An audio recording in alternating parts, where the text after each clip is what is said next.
No, thanks very much. You gave us a measured view of blockchain as opposed to perhaps some of the enthusiasm we do read about. But where are you focusing your efforts? Is it the governance side? Is it the qualitative data input side? It's such a vast array of issues that one might look at. Where's your focus?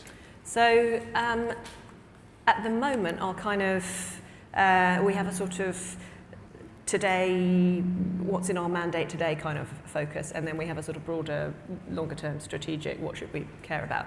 In terms of the shorter term focus today, as I say, the FCA doesn't regulate blockchain technology. The FCA regulates things that are on a list of regulated activities that is owned by the government, and it's not yet on that list. On the other hand, oddly, we find that other activities that are related to cryptocurrencies, like initial coin offerings and derivatives, are regulated because writing derivatives is on the list, and therefore writing derivatives in Bitcoin is on the list. So we're coming at it at a slightly sort of just historical accident fashion, and I think one of the main tasks for the government's task force is to have a bit more of a first principles think about what should be the financial regulator's role in respect of crypto assets. So that's the sort of, you know, what legally is our job kind of questions. And then, of course, longer term, there is the question of the broader applications of this technology. Where do we think it's going to be interesting? Where do we think it's going to be important? Where do we think that we need to proceed with caution, and where do we think we need to facilitate? And the first issue first. You read different views in different countries, different regulators, but the sense is regulations coming for blockchain. Is that the reality? I think there's certainly a sense that regulators need to get their heads around it, and they need to know what in it they need to worry about. So I wouldn't expect us to regulate all of blockchain, but I would expect us to find applications that are so close to the things that have always required financial regulation that we would take an interest. So, core financial markets infrastructure, for example, is always going to be of interest to the regulator. Is this the thing you mentioned, the Forbes piece, where it's the familiar things that are done better with blockchain? Is that likely to be the first governance, first regulated piece? I mean, I would imagine. It's really hard to call. It's kind of crystal ball stuff, but certainly I think the view set out in the article is very consistent with the view of economic historians that has tended to be the pattern of rollout of general purpose technology in the past, is you get the more obvious applications sooner, and it takes actually quite a long time for the more radical applications to appear. So I think it's been said that technology is usually slower but more far-reaching than people imagine. Is there a risk that regulators will choke off innovation? Because regulators are invariably behind technologists, as you would imagine, because the technology needs to be created before you can even consider regulating it. Is there a risk, and is that something you're conscious of or mindful of? Yes, very much. So that's a very core strategic part of why the FCA has a competition mandate and an interest in innovation, is to make sure that we don't stand in the way of innovation.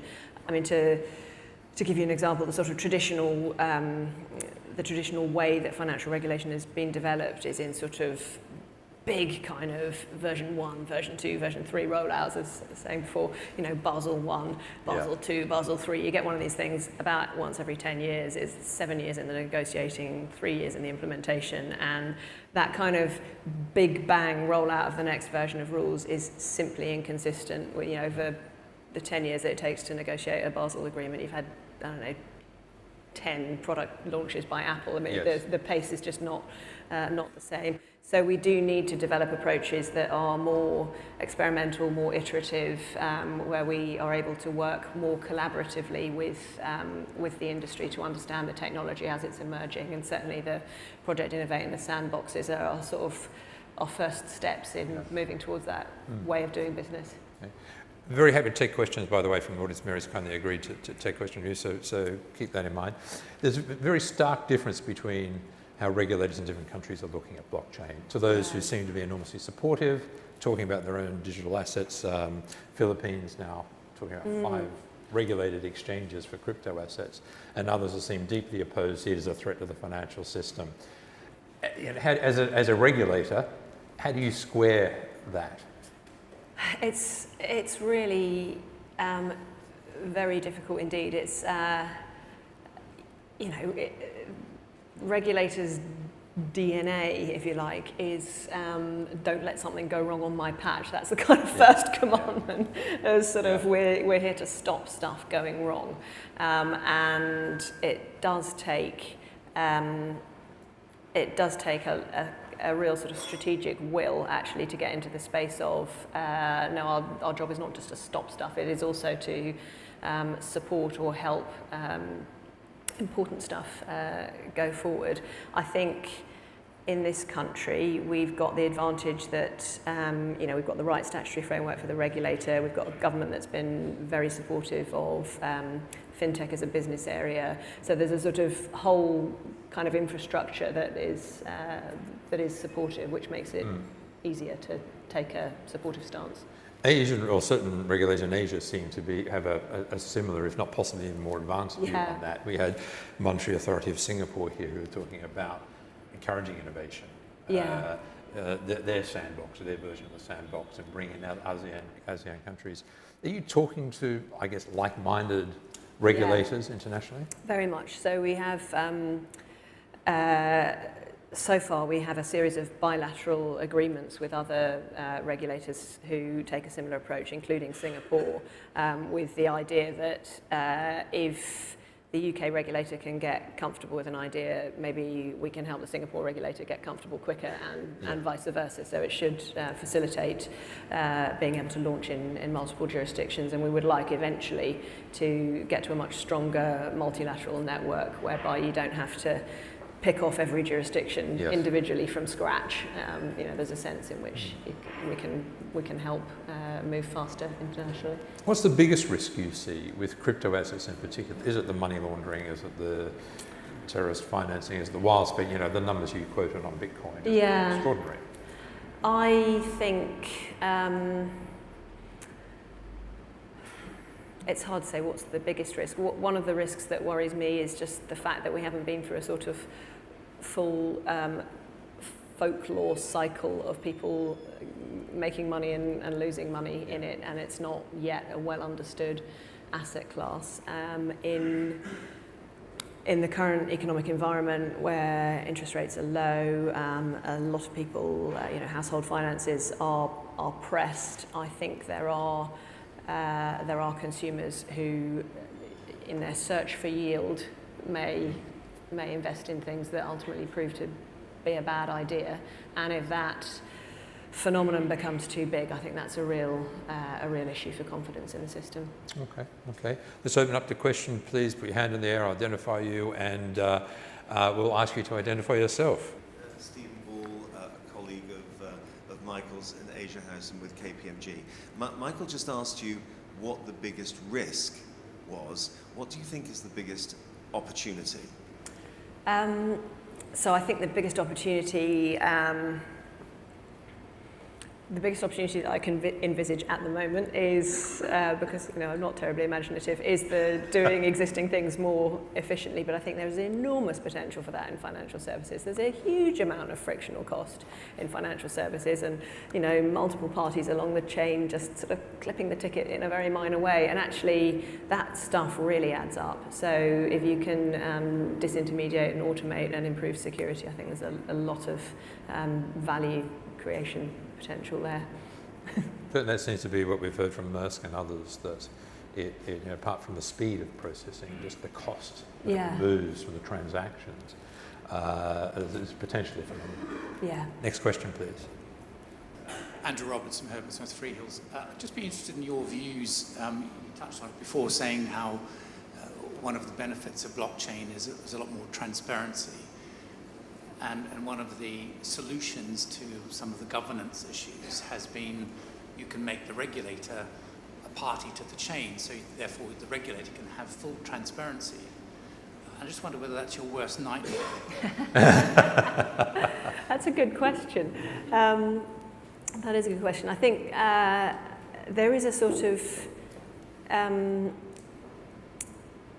don't know whether it's a tension or a sort of a cloud around the question of transparency versus opacity around blockchain, because clearly it has the potential to be incredibly transparent, and yet what's it known for? It's known for buying and selling stuff on the dark web. So I think there are design choices that can either make the system incredibly transparent or incredibly private.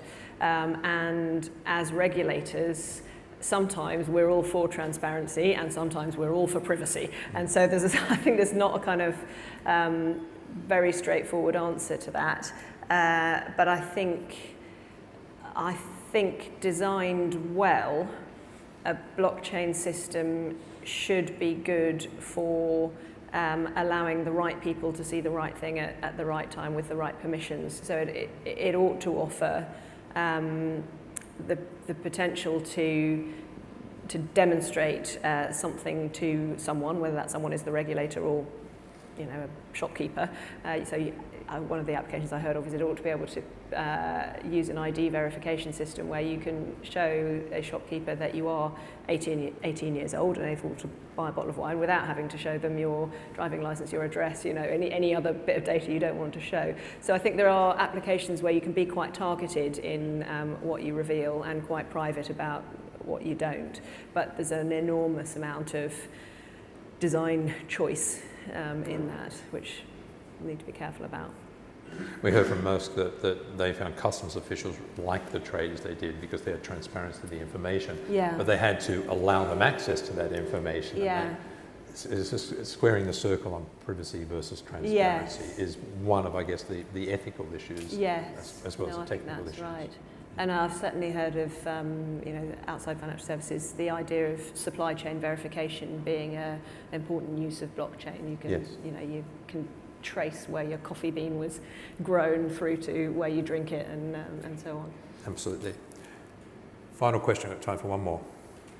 Hey, Don Berry from Telstra. Just a question about the kind of the rate of change. I mean, you kind of made some comparisons with the steam engine and sort of the early days of the internet.